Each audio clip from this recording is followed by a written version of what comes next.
Hey, Matt, thanks for joining us. Hey, oh, hi.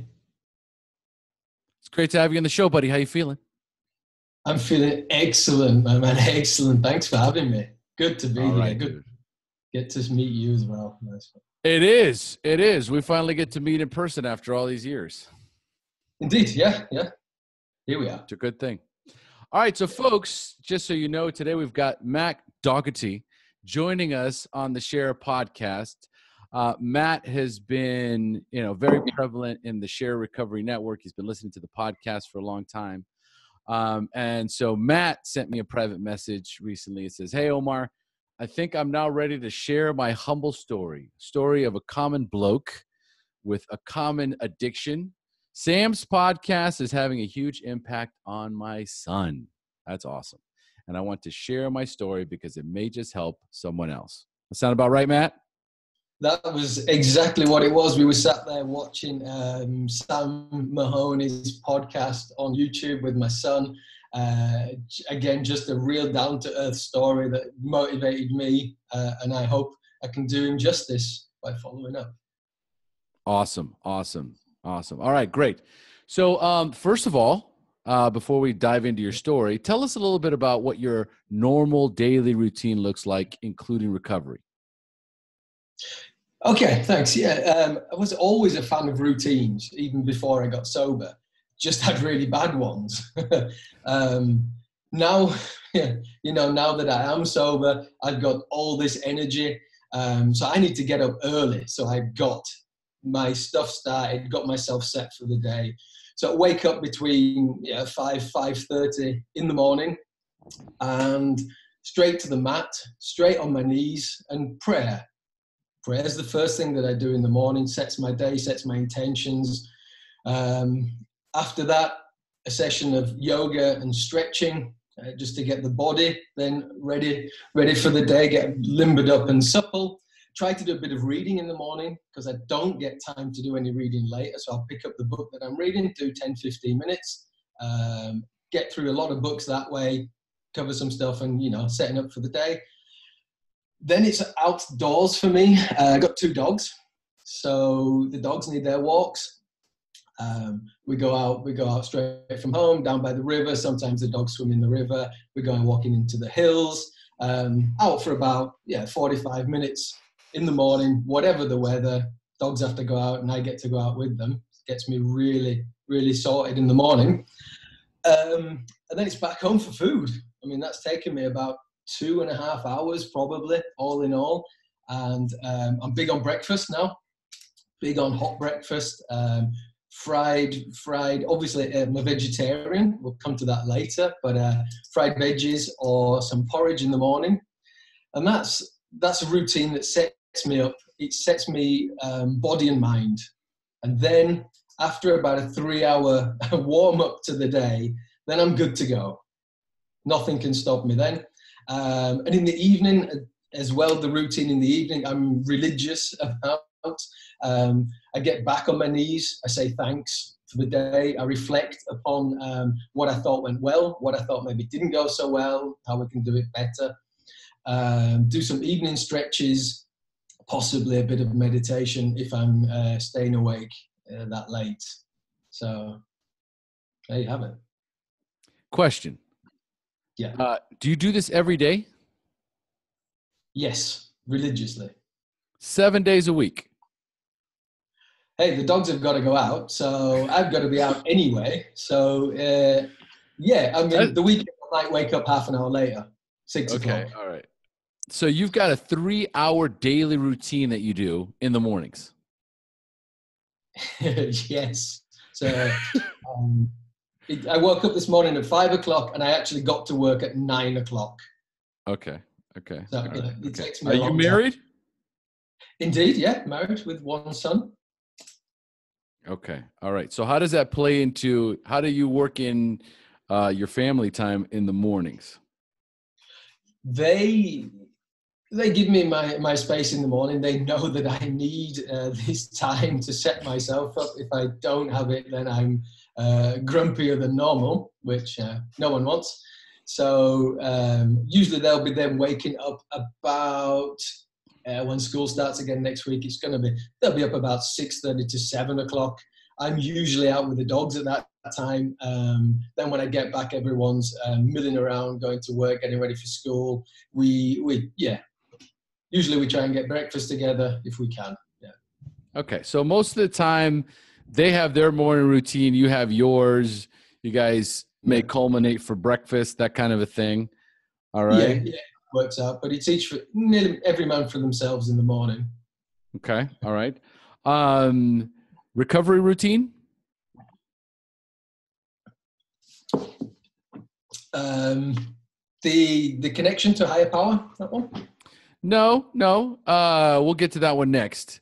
Because, okay. And I'm assuming that, with such an intense and we'll get more into that in the next question. But ideally, do you have a routine for your recovery? Is there meetings? Is there online meetings? Is there something that you're doing right now for your, for sobriety? Maybe let's jump ahead a little bit. I got sober online. Mm-hmm. Fully online. There are no real meetings where I live. I'm out in Austria. There are some. I think there's one meeting once a week, and it's 4 old people sat around a table, and it's always the same and it has been for about 18 years. I've been a few times. Lovely people, but they're not really progressing. There was no step work there. It was just sit around, drink tea and complain a lot. So, all right. Saying that, I got sober online, so I don't have meetings now. Okay, so then online, did you work any sort of a 12-step program?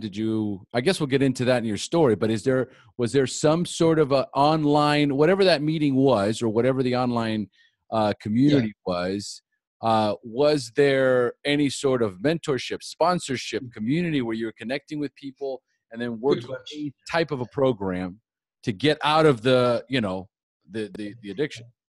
The mindset, definitely. You can't do it on your own. And that was one of my biggest problems. I was on my own. Now, I mentioned prayer, morning and evening prayer and meditation. Now, that's something I didn't do before. Prayer is now a massive part of my recovery. It's where I pack in all those prayers from the steps every morning, from the Serenity Prayer, 3rd step prayer, 10th step. And I did the steps. I worked the steps. I worked them through 12 steps in 12 weeks with a sponsor online, a sponsor that I met in your Facebook group, actually. Awesome. Okay, so let's give some credit where credit is due then. So in the SHAIR Recovery Network, you met someone there that took you through the steps. Basically, I was trying to get sober. I wasn't really getting off the ground with it, and I reached out to someone there who I thought was competent and could help. He said yes straight away and led me through the steps, 12 steps in 12 weeks. Dude, that's fantastic. How could you leave that out? I was coming to it. Okay. All right. All right. So then, so you've already touched on it. You've already touched on the fact that your spiritual practice, the prayers in the morning, the prayers at night. So the question that I ask is, how do you maintain your spiritual condition, that conscious contact with your higher power? Is there anything you want to expand on that? Yeah, definitely. I mean, you set up the day and then you reflect upon the day, but in between those, you've got the day. So we have to somehow, manage the occurrences that happen during the day and try and get the best out of them. What I do is I listen to my HP all day long. That in the source, or in the sense of mindfulness and intuition, following coincidences and intuitive feelings. It's I got last week, and someone told me an interesting sort of way of looking at the HP of God, and I think it summed it up really well. They said, you know, higher power, it's basically like an atom. Atoms are in everything, aren't they? They're in everything. They're everywhere. Little vibrating things that make up the core of everything. Said, you know, that's what the higher power is. It's there in everything, but we can't see it because it's inherently in everything. And smaller than the atom is the soul, and we're all connected through these souls which make up atoms. So trying to connect through the intuition to the HP, for example, looking for similarities in people when I'm having conversations, try to see what interests them, to try and pick up on their wavelength. You know, if someone asks me to do something, I'll generally say yes if the intuition feels right, get myself out of my comfort zone, don't refuse anything anymore at all. But then again, if someone asks me to do something and it doesn't feel right, I now have the liberty and the strength to say no. To say, no, I don't want to do that actually, whether that's my wife or a friend, but there I do draw a line to protect myself and to protect my sobriety, basically. You now can set healthy boundaries. Exactly, yeah. That's all it is, right? We a lot of times these coping mechanisms that people have, normies, the common sense that for many of us is not so common, and you get to a point where you learn how to set boundaries. You learn how to say no. You learn how to put yourself first, depending on the situation. Obviously, before we were trying to please everyone, and trying there to please is everyone. that element of people pleasing. Yeah. All right, but the reason for that is so that I have a reason to justify my behavior over here. There's behavior over here that I want to do that other people are not really going to support. So let me do a bunch of stuff over here to try and people please so that I can say, yeah, well, you know what, I'm doing all this stuff over here. And you know, so leave me alone over here. Instead of getting to for myself now, I'm going to go and get trashed. This I'm doing for myself. Right. Always with that ulterior motives. That's beautiful, man. And I love the idea of connecting internally, intuitively. There's a part in recovery, we will intuitively know how to handle situations that used to baffle us. Well, there we have it. There it is. We have that. And we've always had it. We've always had it. It was just drowned out by either alcohol, drugs, self-doubt, guilt, shame, you name it. We were so much under the influence that we couldn't hear ourselves, never mind listen to what was coming out. It was just chatter, and cutting through that chatter through discipline of mind and body allows us to really feel and know what we want, and therefore to grow through that. And cutting out alcohol is just one of the things that we've got to do to be able to hear and listen to what our body really needs. Yes. And we could go in a lot of different tangents in that area, but the takeaway here is that we all have an internal guide. We all do. And however you want to understand it, through the atoms, through the spirit, through whatever, how God manifests in your life, if you just listen to that voice inside of you, it is the guiding force that will push you in the direction that you were always intended to go into. Always intended to go into. So that's the strongest takeaway for connecting with your HP and intuition. Definitely. Love it. Definitely. Love it. All right, so let's start moving into the drinking and the using. So first of all, how much clean time do you have, and when is your anniversary date? I'm going to plug with Sam Mahoney here because I'm about the same as him. I'm either the 24th or the 25th of April. For me, 2016, so 2 years ago, but about the same date. So it's 864 days today. 864 days. Awesome. So it's just a little story maybe to that, because when I first started stopping, I didn't stop immediately, as we all don't know. Well, the first flights don't take off immediately. It was a bit of a bumpy road, as we might say. But I'd done 2 months, and I was feeling proud of myself. I felt okay. I hadn't addressed any of my issues, so I was white knuckling it, as we say now. Didn't have a sponsor or anything, but I'd done my 2 months. I was proud of it. And then I relapsed. I went out and I thought I could have a drink or two. That didn't work out too well. So a couple of days I was drinking, and then I looked for help online. But what I didn't want to do then, I didn't want to throw those 2 months away, because I'd done 2 months and it was hard work and I got somewhere. So what I did, I didn't reset my counter at 2 months, because the danger was that I might have thrown in the towel with oh, fuck it, I can't do this. So I'm not going to do it. So I said, okay, well, I've got 2 months. We'll take 2 days off the 2 months and we'll keep going. Now, and when I get to 12 months, I'll just stay on 12 months for 2 months to catch up. You know what I mean? So I was 12 months sober for 2 months long, and then I kept counting again.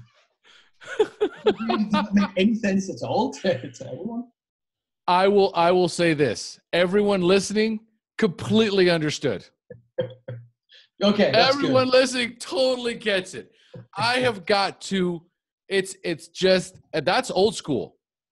And here's my philosophy behind that is always what it takes, whatever it takes, whatever makes sense for you, so that I can just stay on track.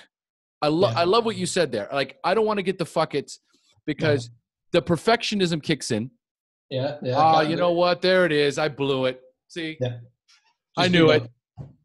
I just proved to myself I'm a failure.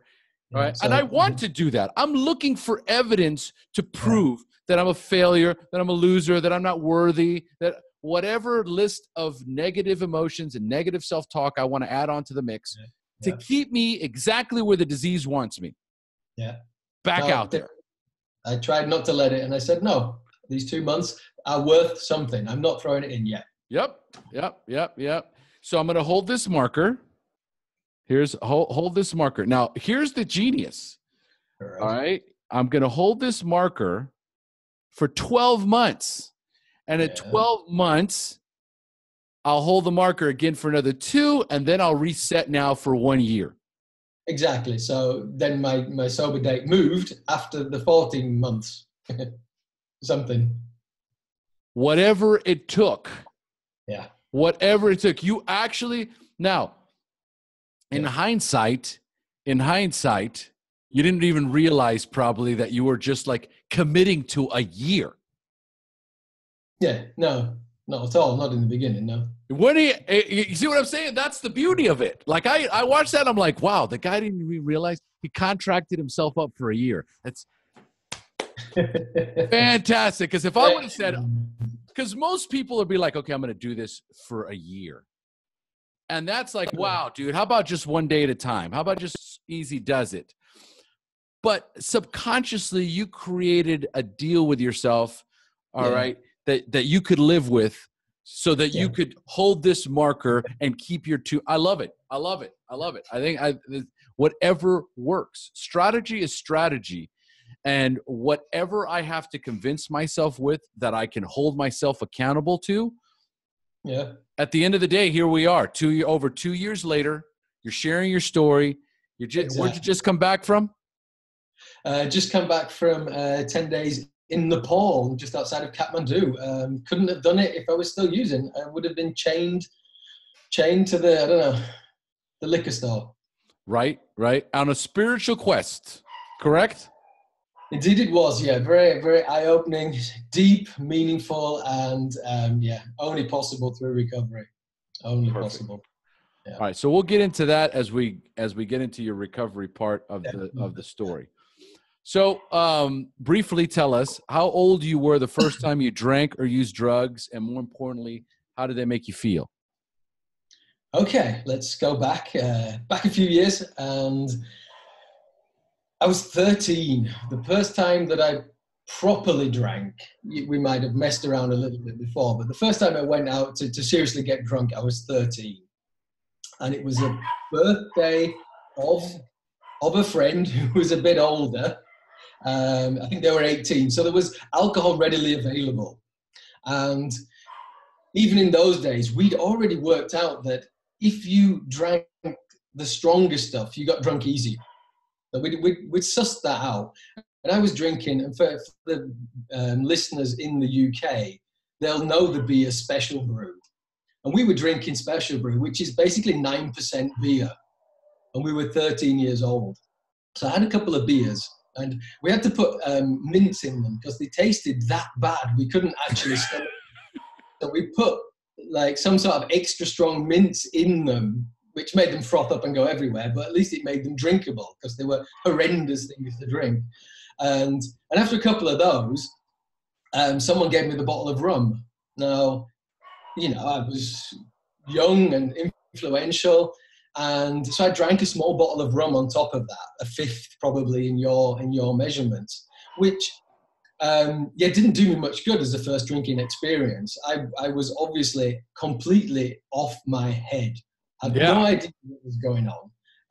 Was throwing up everywhere. I eventually got ejected from this party, and luckily my friends were more sensible. They were more sober. They eventually got me in a taxi when the taxi driver agreed to take me, covered in vomit. He was a bit worried that I might eject more into his vehicle. They got me home in the taxi. They lent me against my front door, knocked on it, and ran for their lives as my mum. Yeah, you know, my mum comes, opens the door, and I just fall face first, bam, on the floor, covered in vomit. You know, you'd think that warning bells would go off, wouldn't you? But they didn't. Not even 20 years later, there was no warning bells. You think, you know, it was only when I started reflecting this and thinking, my God, you know, it should have never drunk again after that, really. But it took me another 30 years to work that out. Oh, dude. It was an experience that was likened by my friends. So I was pretty much legendary in my town for a couple of weeks, being able to drink so much, being able to, and this is something that unfortunately in the UK, then and still now, I believe anyway, drinking's a rite of passage. You have to be able to, as a man, drink a lot. And if you can't, then you're not a man. So we're going out and we're drinking a gallon, 8 pints. It's just a way of, as I said, a rite of passage to be a man. And it's a bad way to be, really, isn't it? Yes, it is. But it's completely understandable. Hold on, I got to close the door because of the dog. Yep.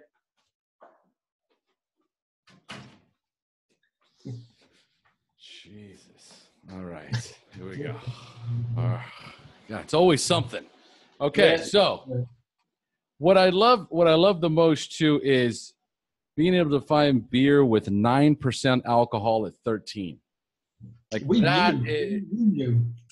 that's impressive, right? Any links even at age 13, and the legendary aspect of it. Yeah. You know, so there's this whole idea of, you know, wow, legendary status of how much you could drink. Respect among the peers. Yeah. It feeds into everything we've ever wanted, which is self-respect, admiration, acceptance, acknowledgement. You just go through the gamut of things that we can't give ourselves, and all of a sudden in an instant, everything makes sense. And I know exactly what direction I need to go on. All right, so listen, we're ready to rock and roll. So let's it's time for me to turn this show over to you, Matt. It's time for you to share your story, the battle against drugs and alcohol, the wreckage it caused in your life, when you hit rock bottom, and then finally your journey into recovery up until today. So Matt, take it away. Thank you very much, man.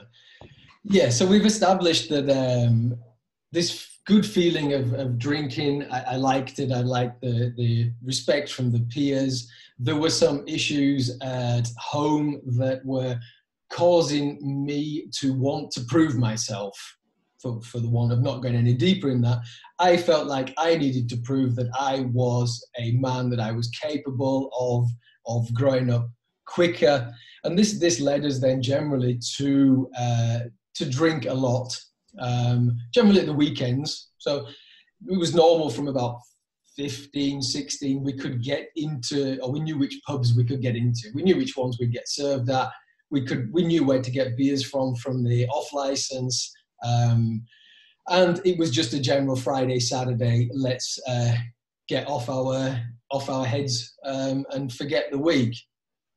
And I guess most people go through that. Most young people do experiment with that. I have a teenage son who's 14. We're going through it. And it's, I guess, part of it to a degree, no? Yes. And it's peer pressure. It's all of it rolled into one, wanting to feel good. And, you know, it's okay. And I don't regret any of the things that I did because it got me where I am today. So I can't. And, you know, we just continued drinking and drugging normally, weekend recreational use. As we grew up a bit, got a bit older, we'd go out more to the rave scene was getting quite heavy. Caught the tail end of the Hacienda Manchester scene up north. So drugs were definitely widely available, but never a problem with it. You know, we were doing it at weekends. It was all good, you know, harmless fun. We were not drinking and driving. We weren't doing anything that was completely out of the ordinary or endangering anyone apart from our own health, probably. No? And this continued then into my working career. As a young man, I got offered a job, or a part of my job, to work abroad as a service engineer. So I left the UK when I was 21, and I left with a suitcase and a toolbox as a service engineer for a British company. And I worked around the world for the next 4 or 5 years as a service engineer. Now, if anyone knows what that's like, living in hotels, eating in restaurants every day with another group of guys, it's quite normal and accepted and expected that you're going to drink every day. So we would generally, it was the work hard, play hard. So we'd work 10, 12, 14 hours. We were working, obviously we were on location, so we had pressure. We were trying to fix things that were broken in production plants. So the production plant stops, you have to fix it because otherwise they can't produce, in this case it was car engines. So we were working hard, very hard, but we were playing very hard as well, and that was part of the deal. And I don't think I could have done it any other way. I would have isolated myself from the other people in there. And we had a good laugh, you know, it was a good crack while it was going. And it just continued from there as an acceptable habit and habitual reaction to the day is to go out and have some beers. And it wasn't a problem until it was, as they say. And at some point I was drinking to reduce the stress of work. I got a really stressful job where I was nearly wired 24 hours a day through the BlackBerry back in those days. Basically. Oh, the BlackBerry. God, I haven't heard that in a while. Well, yeah, you know, and it was just causing me a lot of stress was the job. It was something that wasn't good for my constitution as a person, working with a lot of negativity. And I just drank to balance out, or so I thought. And, you know, I thought it was a normal drinking behavior to have a bottle of wine at night. And, you know, if my wife wanted a glass, it was even better because I said I could drink 2 bottles and she'd have 1 glass. And then 2 of us drank 2 bottles, so it was okay.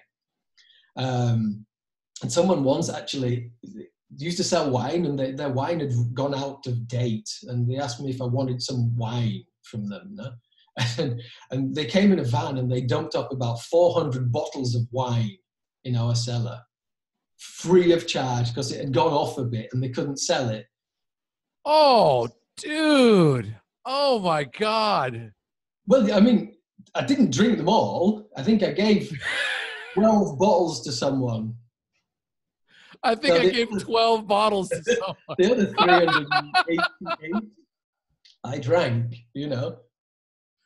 Okay, hold on. Just to be clear. Yeah. You gave away 12. Could have been 16. Okay. Let's say 20. Yeah. Okay. Yeah. Let's say 20. Okay. So now 380 bottles left. Did you finish them all off? Am I an alcoholic? Is a bear shit in the woods? I mean, come on. Oh, wow. Oh, man. I mean, it took, I'm not saying you did it. I'm not saying you did it in a weekend. What I'm saying is that here's some free alcohol. Yeah. It's even worse. It's even worse. It's free alcohol in my cellar. I mean, it's like it has no value. No, and you know, it'd have been rude not to drink it. That was my approach. Absolutely. It was a gift. You know, it was hard work. It took me quite a while to get through them all. You know, but I did get through them all. That's the problem. Oh, yeah. That's the problem. And maybe it was a good thing, because I think that was the thing that pushed me over the edge with the feeling of it. Because you drink that much wine, you will start to feel, you know, you'll throw up randomly after eating, and you know, your body just can't take that much Merlot. Just doesn't do it. Priceless. But you know, but I was functioning. You know, I was going to work in the morning. What were you doing for work? I was international customer service manager for a smallish company, and we sold out engines that went in military vehicles, but more importantly in you know, these rescue boats that you see on the side of these huge cruise ships, these orange boats that you see, or on the drill platforms, these capsules they use. Now, we were putting the engines in all these life-saving boats, or selling the engines. No? And if an engine in a boat on a cruise ship doesn't start, the cruise ship cannot leave the port.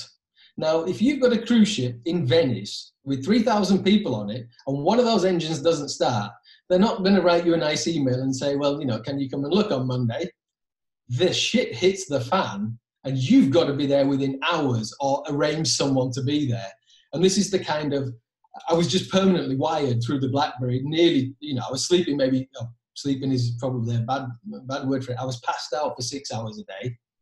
And the rest of it, I was just wired permanently to this high stress situation of a boat a boat won't start in Russia or in, you know, South America. And I was functioning. I was doing it okay. Like I said, I function alcoholic means that you get things done. You function. You survive, as it were. Mm-hmm. But what I've learned now is actually to thrive. Things, I still do things, but now I do them with pleasure, and I get stuff back from it, rather than doing it under duress, stress, and with a hangover generally. No?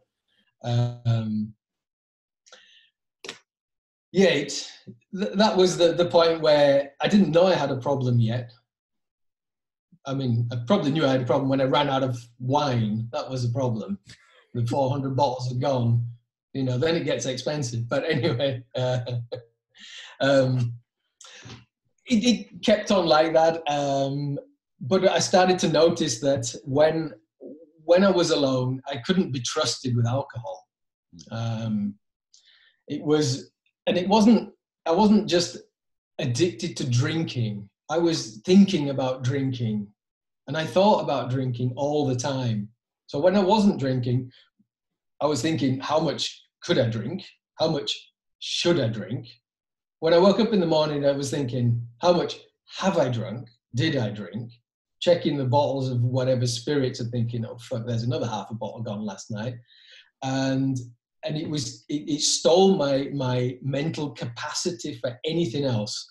Whether I was doing it or not, I had no capacity in my mind to be able to consider anything else about what I needed, what I wanted, or anything. I was mentally as well as physically addicted to it. And that's where it really starts to steal your life away, when it's taking every moment of every day, planning, scheming, thinking.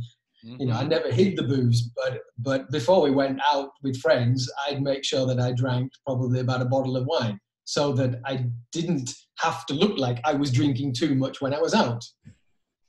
You know? I do. Been there. Yeah, I was just warming up, you know, a bottle of wine That's to the warm up. pre-party. Everyone does it. Everyone does it. The pre-party, everyone does it.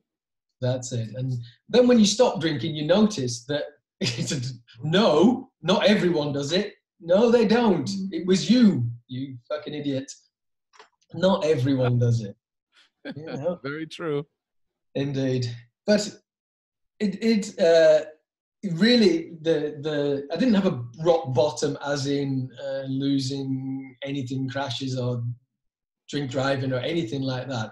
But I did have one experience when I was back home. I'd gone back over to England to visit family, and I'd taken off 3 days, and I thought I was going to go walk down the coast. You know, went out to Whitby. For those of you in England, you know, a beautiful little town on the coast, really picturesque place. And I was in the town for 3 days, and you know, I was on holiday, so I drank as you do when you're on holiday, because well, of course, when you're now on holiday, because what else would you do?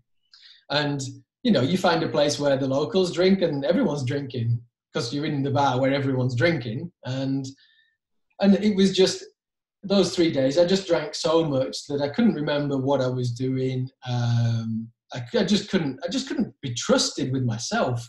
And it was just a shock to think of, you know, I can't trust myself with myself. This cannot be a way forward. I'm like a little kid in a candy store that's just throwing everything down his neck because he's on holiday. And that really, really shocked me to the point of thinking, like, no, this cannot be the way forward. It's unfortunately, my dad was alcoholic. I say was, not because he got sober, but because he died of it at the age of 53. Wow. It wasn't a close relationship. I didn't really grow up with him, but whenever I did see him, he was the one drinking cider out of the fridge at 8 o'clock in the morning, and then waiting for the pubs to open at 10 o'clock and not going till 11 o'clock at night home. And I guess I saw myself saw him in me then, and thought, well, you know, I'm doing the same thing. It's 10 o'clock in the morning, I'm walking into a pub. Why the fuck am I walking into a pub on my own at 10 o'clock in the morning? And then drinking steadily all day, maybe doing a bit of walking around, and then in the evening, a bottle or two of wine. And one evening, the last evening, I'd actually gone out to watch the sunset. And as you do, you obviously take a bottle of wine with you to watch the sunset. Obviously. After the other bottle of wine you've already had and the 10 beers. But and I decided to go through basically the back way through the Abbey, and it was through the graveyard I'd walked through, but it was light. And I drank the most of this second bottle of wine on top of that. But I decided that I didn't want to walk back through the graveyard on my own. And I saw that there was a wall with a bit of a drop. So I thought, well, I'll just jump off the wall, no? And obviously, fearlessly drunk, then I just hopped down off the wall, actually with the bottle still in my hand. Now, the wall was probably 3.5 meters high, which is what, 10 foot? At least, isn't it? Yeah. More close? Yeah, at least. Yeah, but Probably a 10 to 12 foot wall. Something like that. Yeah, didn't look that high from the top after 2 bottles of wine. It looked quite harmless. But you know, as I hit the ground, it didn't feel quite harmless. I was just kind of lucky that I didn't cut my jugular open with the bottle as it shattered on the floor. Anyway, that I thought I'd survive that, and I woke up in the morning and I'd so badly fucked my leg up that it was horrendously swollen and I could hardly walk. So long story short, I did eventually limp hellishly badly back home. I had 2 trains, a couple of taxis to get all the way back home. But it was just that point of, you know, I can't trust myself. Where the fuck are we if I can't even trust myself with myself? You know, you wouldn't do this to anyone you love, but yet it's an acceptable behavior to myself. And this was the reality shock. This was the point where I thought something has to change. I didn't know what, though. At that point, I didn't know what. All I knew is something has to change. And that began really a journey of discovery, development, working on myself. And my journey of getting sober didn't start by getting sober. It will make sense in a minute. What I honestly, obviously the alcoholic doesn't think that his drinking's a problem. Right. There's other problems that I had to get out of the way until there was only drinking left. And I said, well, perhaps it is the alcohol. But I was a typical kind of a Rich Roll kind of a story. I was 39. Okay. I was about a stone overweight, which is 7 kilos overweight. Not massively, but uncomfortably overweight. Looking 10 years older than I needed, than I was. Uh-huh. The sick and tired of being sick and tired kind of thing. And I started, I thought, well, I'll start running. That'll help. And I got my running shoes on, tried to run 2 kilometers, nearly killed me. But I'm a determined person. And I then started running several times a week. And eventually I was running, 25 kilometers on a Tuesday morning on my own, half marathon distance. But I was still drinking 2 bottles of wine the night before and laughing about how the wine fueled my running. Of course. How else would you run if you don't drink wine the night before? It's the motivating force. It was, yeah, probably. And if I do run 25, then maybe I can drink a few beers and a couple of bottles of wine. All the calories. Think of all the calories. So the running helped. The weight came off. Started feeling a bit better. Still drinking. Obviously, that wasn't an issue. Then basically the diet started changing as well. I felt I needed more energy when I was running because, after 25 kilometers, I couldn't run anymore. So I needed more energy. Something was obviously wrong. So it was my diet. Again, it wasn't the 2 bottles of wine. They were fine. Never. We'll work on the diet. So started eating a bit healthier and got running a bit more, generally feeling better and better and better. And then at some point, the question comes, obviously, you can't need the alcohol. There has to be something here. Let's stop for a week or a month and see how it goes. Now, I've stopped for a month or so before, several times, even once for 3 months. I was probably a huge pain in the ass during that time because as a withdrawing addict will be, not the most fun person to be around when you drink a can of drink. So, and from there, then I did a month and then I started drinking again and I thought, no, then it makes you feel even worse. And I got frustrated with it. I tried to stop and I couldn't stop and I can do, I'm a determined person. I can do anything that I want, basically. Everything that I've tried to do, I've done. Lots of things in my life, but yet this one thing eluded me. This stopping drinking really was something that I couldn't do on my own. Anyway.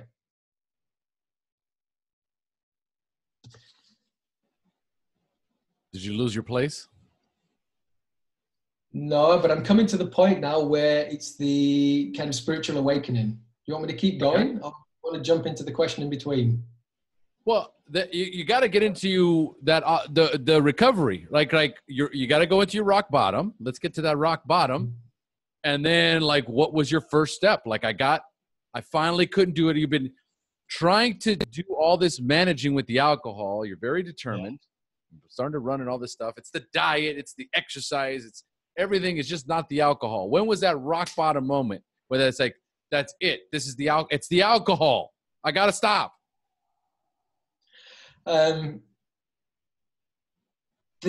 Probably then when I'd stopped for a couple of months, these elusive 2 months that I had first, and then I relapsed. And then it was the point of, this is it. I can't do it on my own. I've tried, I've failed. And while I'm trying, I'm miserable anyway. There has to be something else out there that helps me. Now, I hadn't really heard of the AA or step work or communities. And this was the first time when I thought, I need help. So we go to the internet and we start searching and searching for answers.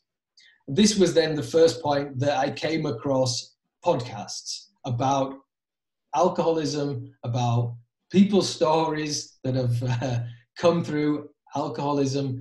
And I started listening to podcasts. This was the spiritual awakening point, the moment when listening to your podcast and to Recovery Elevator, Paul Churchill, shout out, where I really realized that there were other people, and I felt their story resonated with me. I felt hope. I felt, wow, if they can do it, these are normal people, they managed to stop drinking, there might be a chance for me.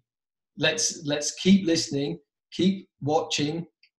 And I did 90 in 90, but not meetings in days. I did podcasts in days. So I started at the beginning and I listened from podcast number 1, and I was listening to several podcasts a day, and it motivated me and it built me up and it made me feel good that there was a possibility and that there was a way out from the torture that I was putting myself through, light at the end of the tunnel, a chance to do this, not on my own, with support. And basically from then, I moved fairly swiftly then asking for support online. As we said, got a sponsor online, still work with the same sponsor today, good friends. And that was something that when I saw there was a system behind it, and I'm a systematic person, as we said, like, okay, so there's 12 steps, and I do these 12 steps, and then I'm good, am I? Okay, so what have I got to lose? Fire straight into step 1, step 2, step 3, and we move swiftly through them, like I said. 12 weeks, start to end, and then I really start to feel the change. I start to feel the connection to a HP, to a higher power, really started to feel like I wasn't alone, and the support pulled me really through then to where I am today, 286 days later. And that's the story. So far. Okay. All right. This is what I love about this is the more I do this and the more people that I'm starting to interview, especially the ones that are in the group. I just finished interviewing Paul, I think it's Paul Haney. Or is it Paul Hanley? Hold on. I'll tell you right now. Yeah. Paul Haney. Paul Haney, he's another one that when the chips were down, okay, doing the same sort of just every single day, the full-time job of drinking alcohol. Trying to figure out what's wrong with my life without removing the alcohol.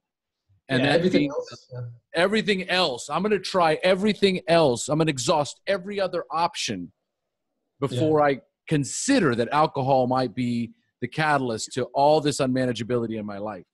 Yeah. And then going online, because this is key. When I got clean 15 years ago, and there was no Facebook, there was no podcast, there was no nothing. I was in Costa Rica. It was like the meetings that you talk about. It was 5 guys in this one room every single day. And, that's what we have. There wasn't even an English-speaking rehab here at the time that was worth going to. So options were very limited. I had to be willing to go to any length because what was available to me was very, very small. The options were limited. I get online today, and there's an endless stream of resources all revolving around addiction, sobriety, pathways, communities, meetings, you name it. You literally went online when you got tired and wanted to get clean and sober, started to type in addiction recovery, stumbled on the podcast, started listening to other people's story, joined a community, asked someone to take you through the steps, and voila. And yeah, survived it, got through it, and only because of that, yeah. Otherwise, it wouldn't have happened. Where does your sponsor live? What country? In the US. So, and you're where? You're in? I'm in the middle of Europe, so it's 8 hours difference to you, 6, 7 to the US. No. Think about what's available online when you decide that enough is enough. Yeah. There are more options today than ever before. Yeah. Yeah. Than ever before. Willing to do everything. And now you've got 2 years under your belt. You've worked the steps. And how has your life changed? In a nutshell, it's gone from surviving to thriving. It's gone from the gruel of having to go through a torturous, arduous day and thinking I was rewarding myself at the end to waking up invigorated, motivated, to loving the life that I lead. It's changed my interactions with nearly everyone that I meet because I interact now differently. I'm more open, I'm more social. Before I was closed off, anxious and scared.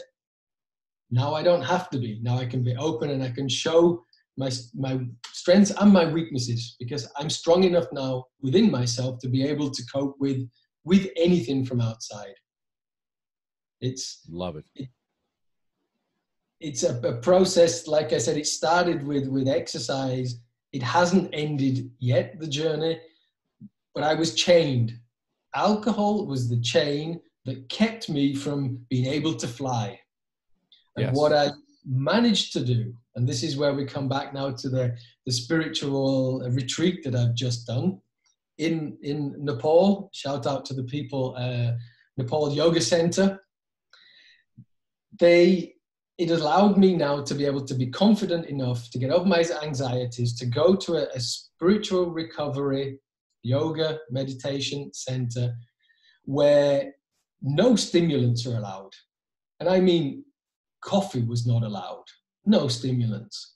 And I've always loved this idea of being able to go somewhere like that, but I never felt that I could, because how could I? How could I go for 10 days if I couldn't have a drink? I'd have to sneak some in, and then it wouldn't work. And finally, I've become the person who I'm vegetarian. I've been for about the same as I've been sober, 2 years. Stopped smoking 10 years ago, so that's a done deal anyway. No need for alcohol. Coffee doesn't bother me that much. And I could walk in there, and I was so at home in that place that it's scary how at home I was with like-minded people doing the same as us, up at 5 or 6 in the morning, cleansing mind, body, and soul, so that we're able to work on ourselves and progress towards our goals. And this is the start of a new journey, because this is a whole new world that's opened up now of physical and mental routines through yoga and meditation to really become proud of myself, of achieving something that I always wanted, but I never felt that I deserved. I always felt that it's good for someone else, but I'm not good enough for that. But I am good enough for that. And I've proved to myself and to everyone else that you can come from being scared and alone and addicted on your own to becoming, to blossoming and blooming and being really someone to be proud of. You can be proud of yourself if you died tomorrow, no? And that's the key. That's the key. That's what is the legacy that I want to leave behind? Yeah. How do I want to be remembered? Yeah, and you've got to work on it every day, but it's surprising how quickly you can get there. 2 years is not a lot of time, but the steps, the progress that can be made in 2 years, and the possibility of the further progress that can be made in the next 2 years, because it's exponential. It just gets better. And for everyone that's out there that's stuck in the first 9 days, 90 days, 6 months, it is hard. No one's ever said it wasn't hard, but it's harder if you don't do it. If you stay in that circle, in the long run, it is going to be hard and harder. And once you break free and work on those underlying issues, and that is the key, it's not just stopping drinking. We only drink to cover up those issues that we can't or don't want to face. Once we go through that with support, go through those issues, break free of those chains, then we don't need the alcohol anymore, because it just doesn't work. It doesn't do what it said on the bottle when I was 13. It didn't do that anymore when I was 40. And I love that. There is this constant opportunity to better yourself every day, every year. Each year is benchmarked with accomplishments and new goals and a different mindset. But you've got 15. What's that? You've got 15 years, no? Oh yeah, and dude, it gets better and better and better and better. You change, you evolve, you become the person you were born to become. You were Beautiful. born to be someone. Everyone on earth looks the way they do, sounds the way they do, thinks the way they do, processes information the way they do, because we all have a purpose. We all have, God has a purpose for us. We were given different gifts and talents so that we can live out that purpose. It gets convoluted with fear and self-doubt and pressure. You go down the wrong path with the wrong people, and you lose yourself in the process.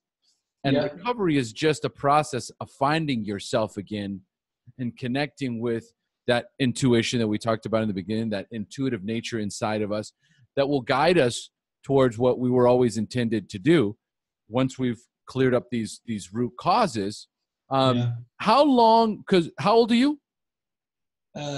Just 43 yesterday, just on 43. Happy birthday, by the way. I know that you celebrated your birthday in a hotel by yourself. Big fluffy bed on my own, for 5 hours of sleep. Great. It did look comfy. So 43 years old, you started when you were 13, and you've got 2 years now, which means you had... Go for it. Under pressure. 23, 33, 40, 30 years, close to 30 years of drinking. It was a good go. Yeah, I gave it a good go.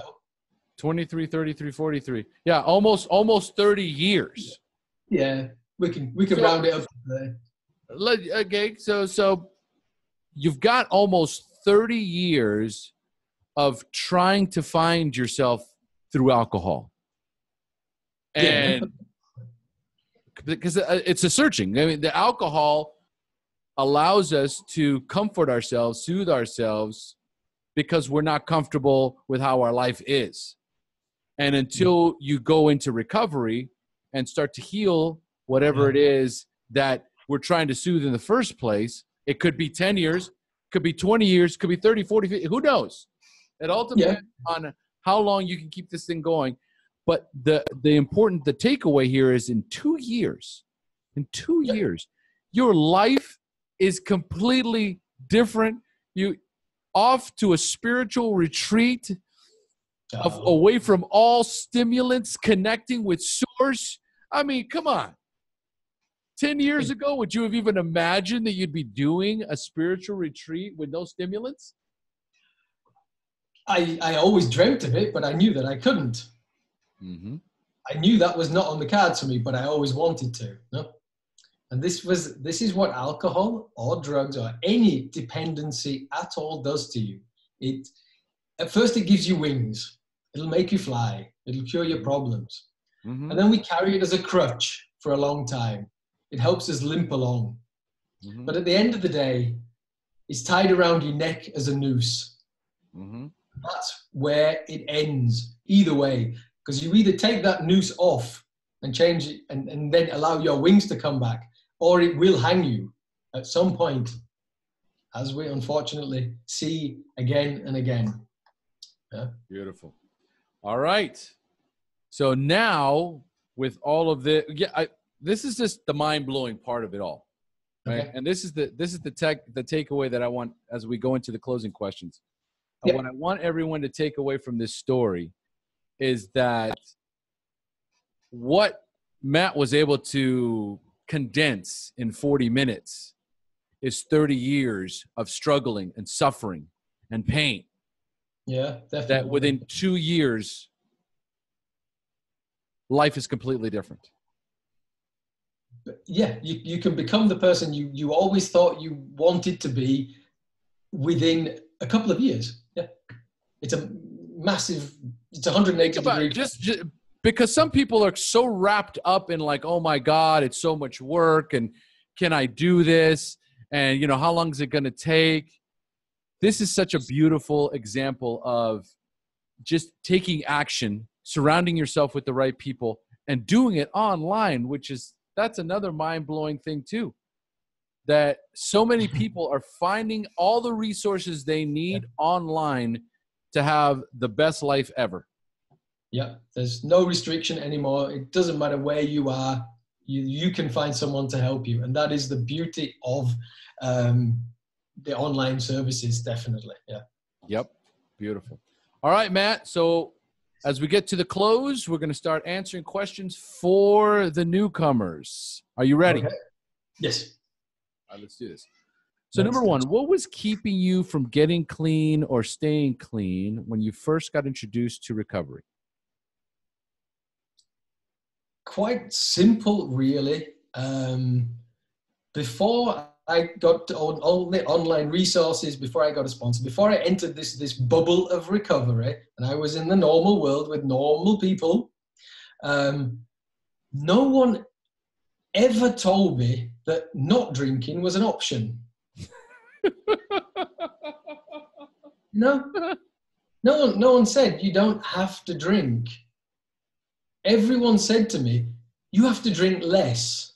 Now, that didn't work for a long, long time. It never worked because I don't do one.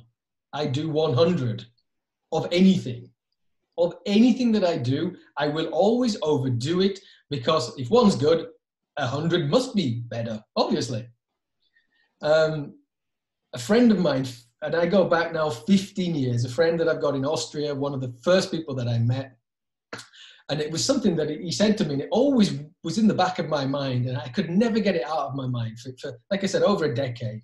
And we'd been out, and we'd been out drinking, and he'd had 2 beers, 2 big beers, and then he'd switched to coffee, and he'd had a couple of coffees, and then he drove home, and he drove me home. And on the way home, you know, I said to him, well, you know, how can you do that? How can you switch from beer to coffee?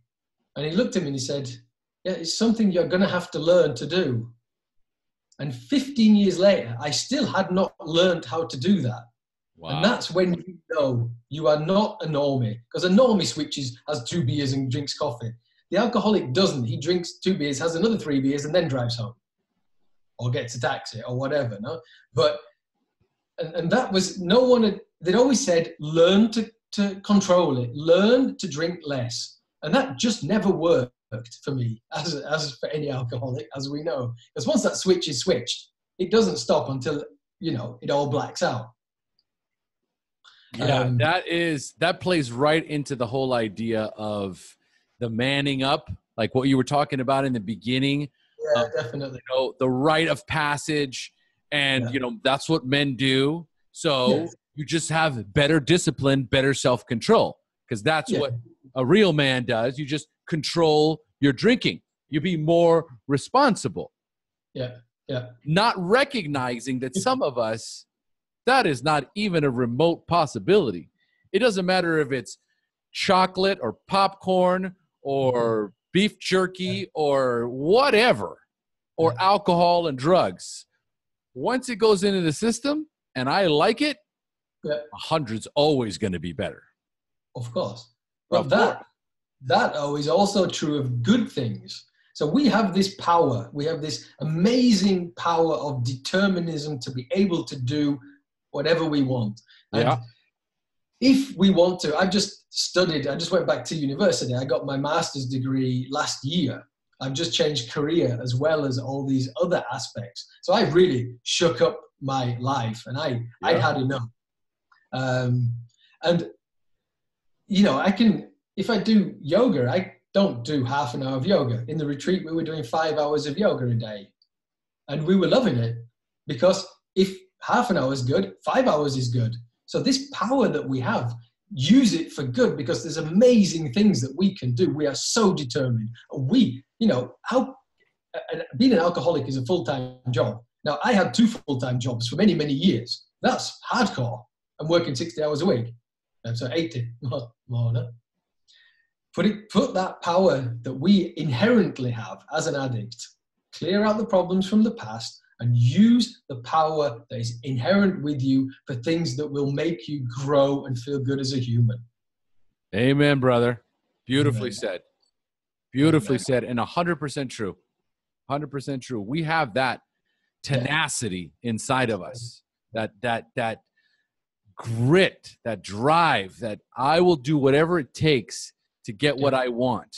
Yeah, exactly. And we did it in the negative. We can do it in the positive. Yeah, no. Beautiful. All right. So then number 2, at what point did you have a spiritual awakening, that aha moment in recovery when you accepted that you were powerless over drugs and alcohol, but for the first time had developed a hope that you could recover? We're back to the point when I realized there was a community out there of like-minded people who had managed to be able to get over the addictions and live a fruitful and happy life. We're not white-knuckling it. We've sorted out our issues, and we're going happily along our merry way in the world. Before that point, before I realized there were other people, the only alcoholic that I'd known was my dad, as I said. And that didn't go too well. No, not at all. We had this, obviously, alcoholics are dropouts, alcoholics are bums, alcoholics are nobodies. And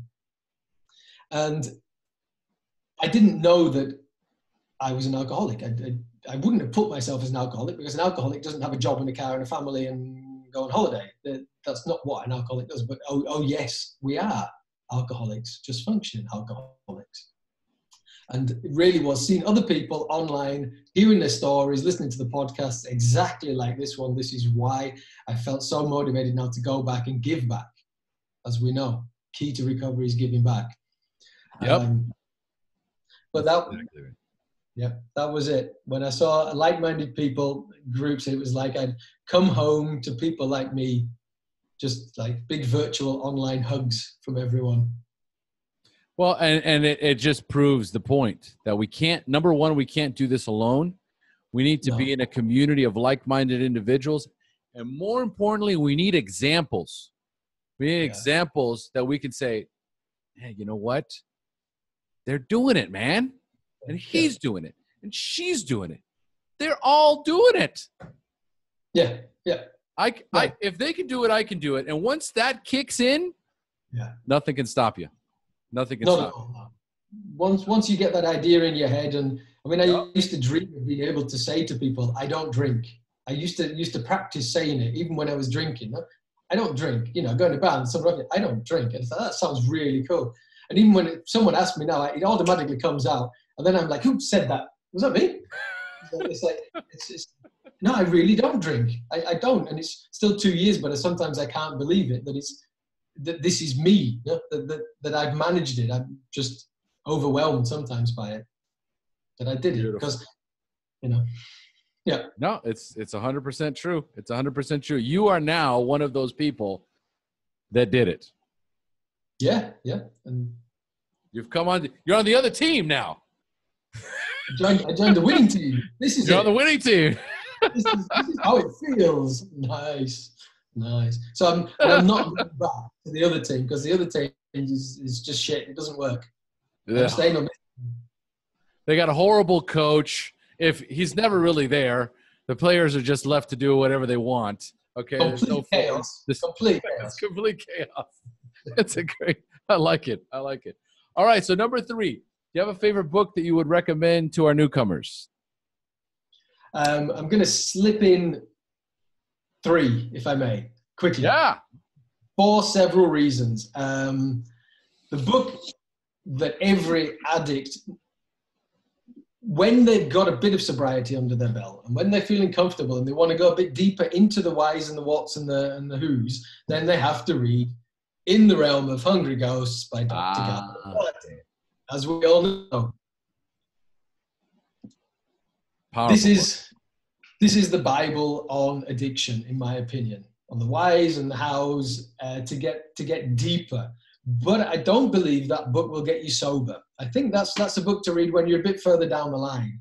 A couple of books that I picked up straight away, and I want to plug them, and you're going to know why that I want to plug them. I'm going to plug the first one by Amanda Nelson. Oh, look at this. Awesome.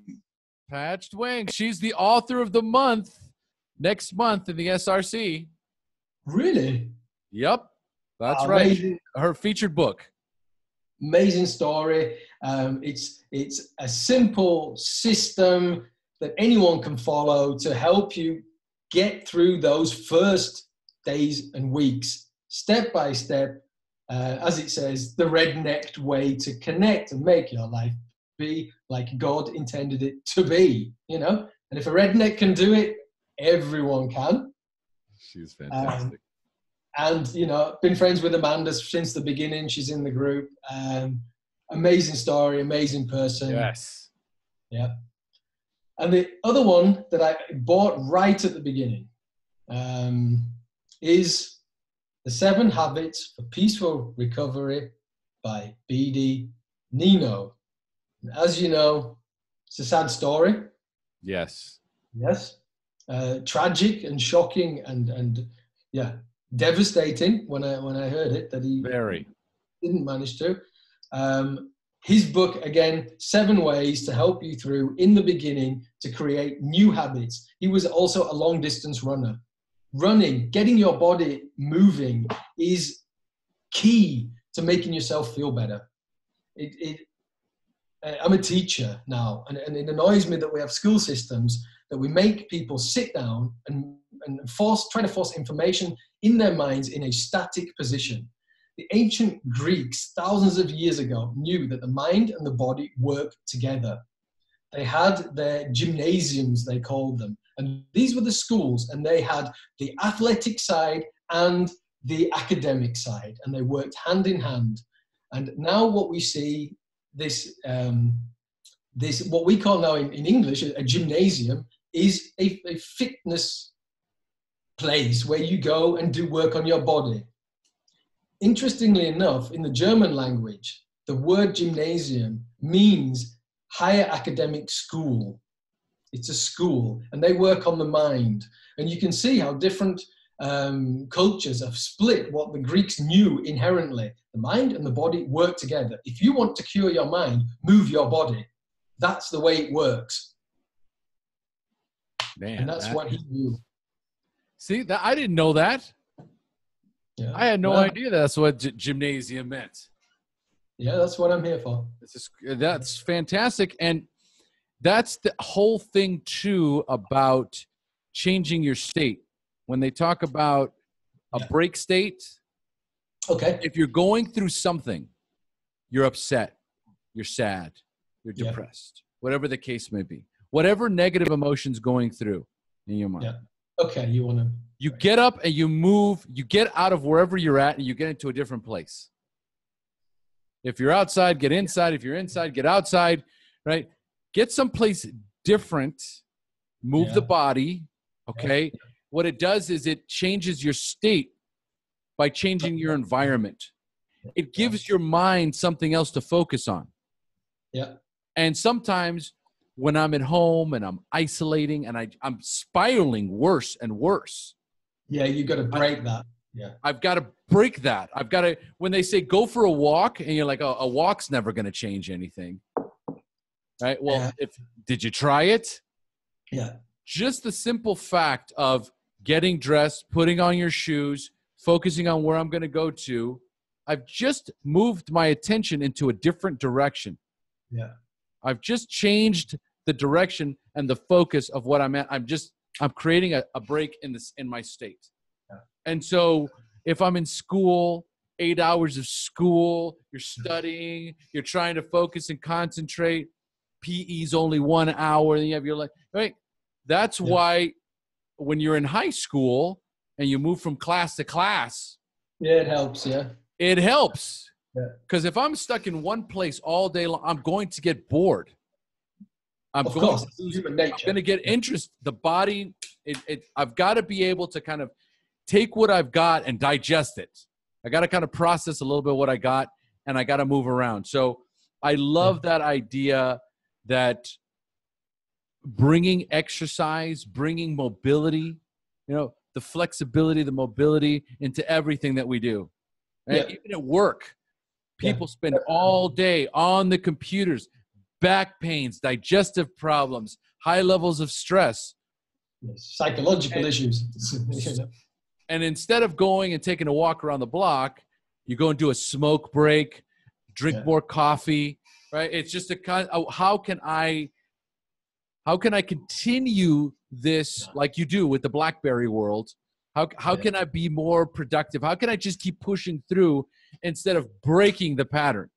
Giving my body and my mind an opportunity to rest a moment so that I can get re-energized for whatever it is that I'm doing, whether it's work, whether it's school, whether it's anything, you could do that. I think it's so important to really kind of, bring a lot of attention to the fact that when these sedentary lifestyles are killing people.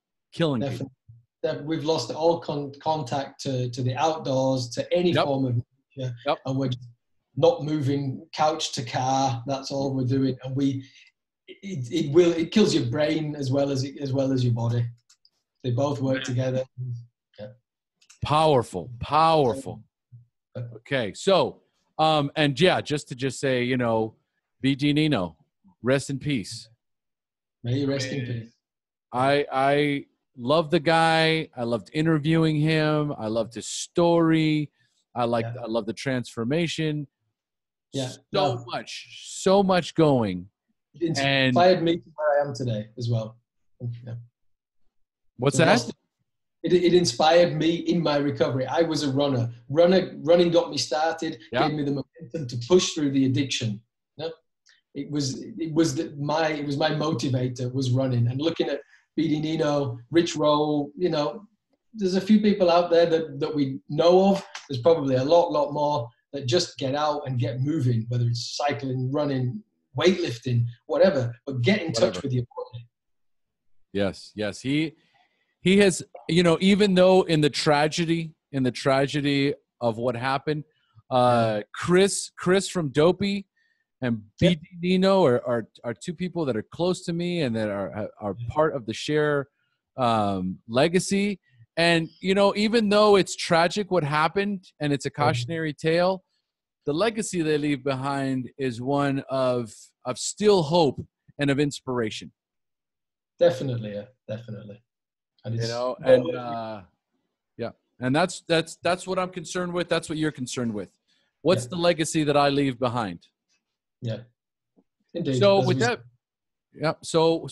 being said, number 4, what is the best suggestion you have ever received, Matt? From my sponsor, of course. Who else would give me good suggestions? And I think I was about 3 months in, possibly 4 months in, to solid recovery now. So forget the first 2 months, but 4 months solid recovery, and back there again. So, and I was kind of lamenting the recovery, and it's not going as fast, or it's not as good, or it's not as whatever. And he just said to me, "Hey, enjoy recovery. Enjoy it. You are doing it.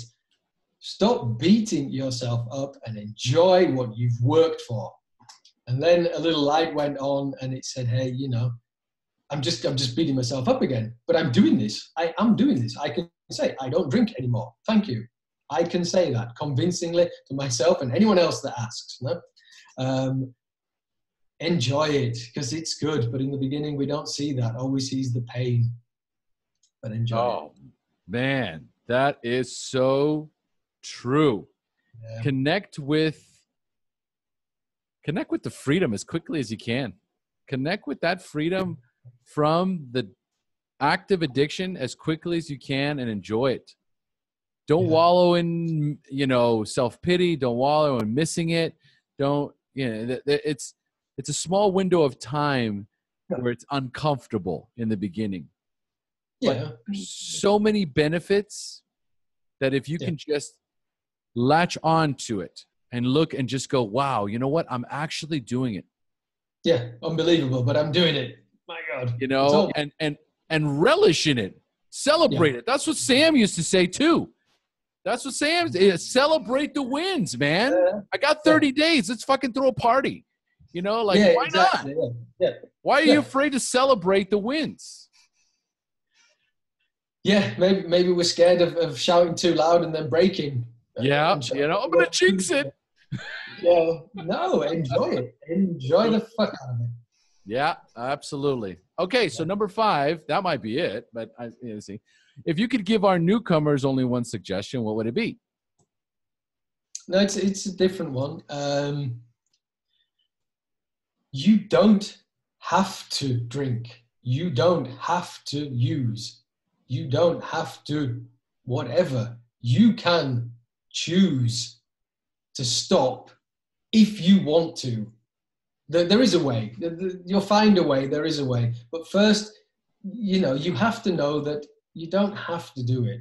No matter what society tells you, or your friends tell you, or your family tells you. It's your life. It's your body. And if you're not happy with it, don't do it. That's the way. Beautiful. That is how we're going to close. That's beautiful. That's beautiful. I love it. It's so simple. Sometimes it's the things that are the most simple, but it's true. We're bombarded by society. We're bombarded by our families. And in many cases, especially if you come from an alcoholic family, you quitting drinking is a reflection on them as well. Whether it's your friends or your coworkers, your family, when you start to better your life through abstinence of alcohol and drug use, it forces them to take a look a little bit closer at their behavior. And sometimes they don't like it. No. Not at all. They don't like it. So you quitting is a reflection on them. So you may not get the encouragement that you need from them. Search for it. Like you said, seek it out, find it. It's online. It's everywhere. There are tribes. Yeah. Huge tribes of people getting clean and sober every single day. It's a whole other world that opens up to you of possibilities, and stopping drinking, using, drugging is the first step into a new bubble world that you didn't even know existed.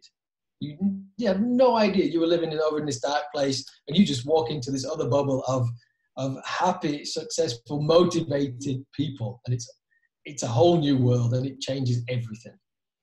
Absolutely. Absolutely. All right, Matt. Hey, we've done it. So much for joining us, brother. Thank you for allowing me a bit of airtime. Nice. Proud of you, man. Getting out in front of this thing, man. Advocacy for sobriety. Love it. Nice. All right. Folks, we've now reached the end of our show. Thanks for joining us. And as we say here in Costa Rica, pura vida. Pura vida. And that is a wrap.